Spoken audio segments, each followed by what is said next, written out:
নামো বুদ্ধাই। বুদ্ধ বলেছেন, এ পাসিকো পান্নায়িকো পাশ্চাতাং বেদিতব্য বিনয়িতি।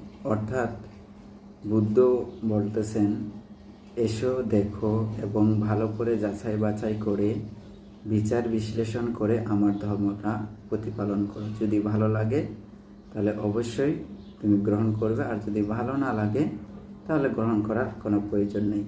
এই কথাটা অন্য ধর্মে আছে কি আমার জানা নাই, কিন্তু বুদ্ধ এই কথাটা বলে গেছেন। সুতরাং বুদ্ধ কখনো কাউকে জোরপূর্বক বুদ্ধের ধর্মটাকে প্রতিপালন করার জন্য বলেননি। অন্যান্য ধর্ম হয়তো জোরপূর্বক বলা হয়েছে বা ধর্ম গ্রহণের জন্য বলা হয়েছে, কিন্তু বুদ্ধ কখনোই বুদ্ধের ধর্মটাকে জোরপূর্বক গ্রহণ করতে বলেননি। বুদ্ধ বলেছেন, আমার ধর্মটা যদি সঠিক হয়, তোমার সঠিক মনে হয়, তুমি